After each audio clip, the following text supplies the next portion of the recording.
Boom, boom. Do it, baby. And boom, boom, boom. But not go back to my room. Like GoDonnie said on one of my comments, on a comment in one of my videos recently. Shout out to GoDonnie. And Team LMDU. Shout out to Rick Reviews. Shout out to Gig Life with Lexi. Shout out to Beacon of Lightning. I haven't seen you on my channel in a little bit, but shout out to you, buddy. And who else? Shout out to Pete, Paid to Drive. Shout out to UDM. And I hope I'm not forgetting anybody. Anyhow, what's up, guys? Welcome back to Driver Man channel, aka I am Jose. I wanted to talk to you today about this company that, you know, is the big source of income for a lot of us delivery drivers, myself included. I still consider it to be the best out of all the delivery apps as far as the money-making opportunity goes. The amount of money that you can make, I feel, is still the best with Grubhub in my personal experience. Whether you're doing it full-time or part-time. I mean, you could be doing it just a few days, a couple days a week, and you're still making good money generally for the amount of time that you put in. However, they are coming under fire. Well, they've been kind of somewhat under fire on an ongoing basis for a while, but not necessarily just them. Other delivery apps as well for their high, commission fees. It seems that in general, a lot of these delivery apps will take 30% off the top, which is a good chunk. I mean, that's almost a third of the money, boom, right off the bat. And these restaurants may not have a lot of margin. The only problem with that is that, during this pandemic, it seems to be hurting even a little bit more, with restaurants only being able to do takeout and delivery and not having that extra, income that they have.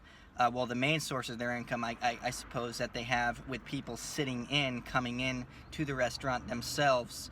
That's hurting them a lot, because when they're getting that income of people sitting down and hanging out and eating and all that, of course they're not paying any commissions to Grubhub, Uber Eats, Caviar, DoorDash, whatever, on any of those, because that's just fresh bodies coming in to their restaurant.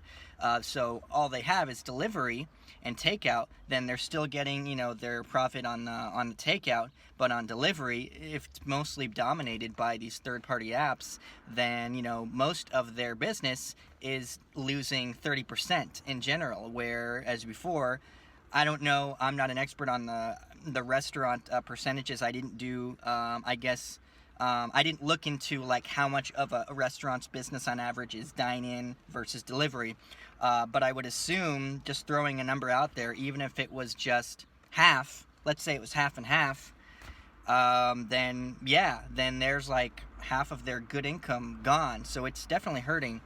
And the problem with Grubhub, particularly in Chicago, there's Chicago restaurants who are not happy with Grubhub. Not necessarily just because of the fees, but apparently because of rude drivers.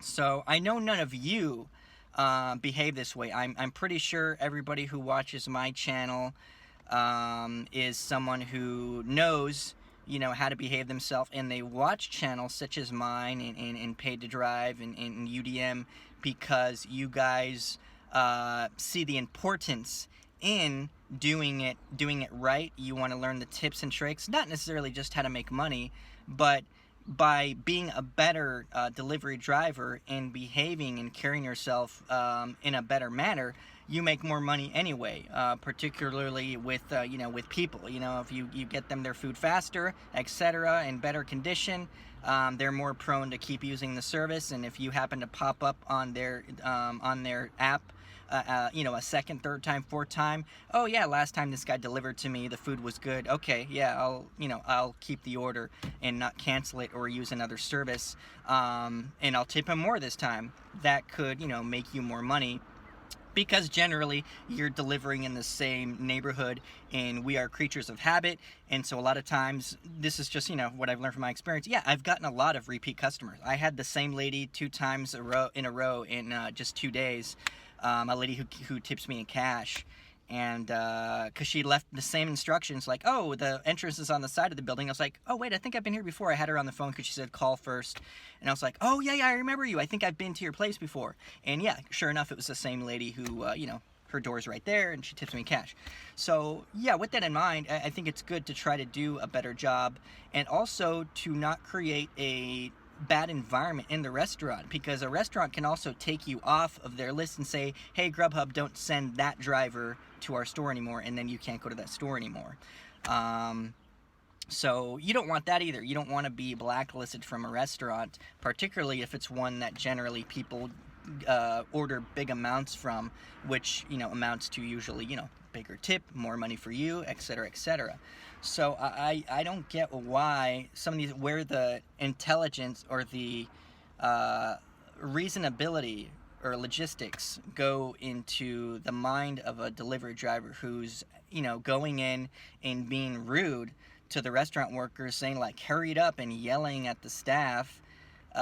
People don't like that. And number one, you're not, in charge. You're not their supervisor. You're not the manager. You're not the CEO of the company. You're just a middleman. You're supposed to go in, pick it up when it's ready, and go. You're not supposed to be yelling at people saying, hurry up. Yes, of course, I get that you want it, as quickly as possible. The faster they give you your food, the faster they give you the order, the faster you can give it to the customer, and then get another one. So, the more orders you do in an hour, obviously, you're making more. But by being a dick, you're not doing yourself any favor, because you're making it more stressful for them, and you're making, the company look bad, and you're also giving a bad name to delivery drivers in general. So if that happens, you're always doing that, then you're making it look, oh, delivery drivers, yeah, I hate it, I hate these, Grubhub orders, these DoorDash orders, because those guys are pricks when they come in. Don't be a prick, I know, again, I'm pretty sure none of you guys who watch these channels are pricks. The ones who are pricks are probably the ones who don't watch the channels. I'm talking about the guys who go in and just go in. Is it ready? Okay. And then smoke a cigarette. I don't know. Maybe. I might be stereotyping a little bit there.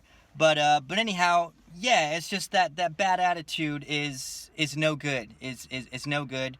On top of the, just the fees. So these restaurants, some are like, hey, you know what? We need Grubhub because we don't have the reach of Grubhub. There's no way we can have the reach of Grubhub. They're like, they've got like the whole freaking, city. And so they're like a big portion of our revenue, maybe even like 90% of the revenue, even with like the fees and stuff like that. Still, we need them. However, others are like, oh yes, it's great. We turn on the app and we get another order, and before we know it, we have to like stop the app because we've got too many orders, and it's very appealing. That's good. But then some are saying, hey, yeah, it's great that we got all these orders and made all these orders and had all this revenue coming in. But then when we're looking at the profit, man, we worked so freaking hard and made very little profit. This, what's the point? It's not worth it. So some are considering doing, their own ordering, their own delivery service. And then just keeping to like a smaller amount. So like saying, okay, no, we don't have to have the whole city. We just have to have a local base. And that's a decision that some these restaurants in Chicago are making. Others are like, no, we need it because, the thing is having to do it yourself. You have to have a website. You have to have a developer to create the ordering system. It has to take credit cards, and then it has to notify us and the customer, that it went through, and then we have to get it to the customer on a, in a reasonable amount of time, and that's just, that's a lot of work. So this makes it easier, boom, they process all that. So it really just depends, I guess, on the person. But yeah, several of these restaurants are not wanting to deal with that, particularly with that recent thing that Grubhub did where they're saying, okay, order $30 worth of product and you get $10 off, something like that, like $10 discount off of an order. And Grubhub, as we learned, was still wanting to take the commission off the original price from the restaurant versus a discounted price. So it's like, okay, the restaurant's having to eat that profit. Okay, here's the discount, and then here's the normal commission to Grubhub. Come on, that's a little greedy, and I feel bad having to say that, and I'm not happy to hear that, because like I said, Grubhub is pretty much the main source, one of the main sources of my income.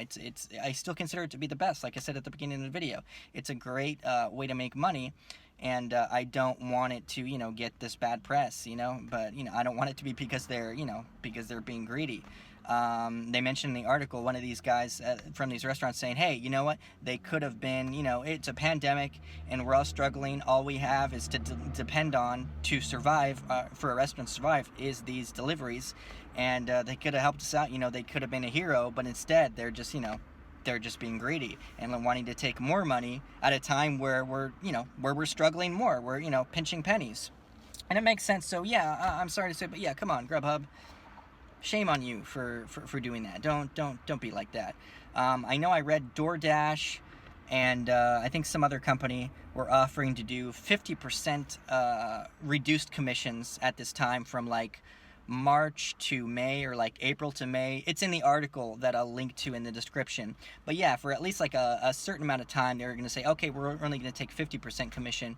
And I think that's good. You know, that's helpful when you're trying to help out these restaurants, and you know, in a time where they're already struggling. Yes, I know that you still have to pay your, you know, compensation fees to the drivers and all that, but you know, don't be like that. And like I said, I'm a fan of Grubhub. I want to see them succeed. I want to see them flourish, because I love driving for them. But not like that, you know, not like that. Anyhow, chime in with any feedback. You let me know what you guys think. Are you a Grubhub driver? Are you a DoorDash driver? What do you think about all this? Give me a shout out, and I will talk to you guys again very soon. Boom, boom, boom.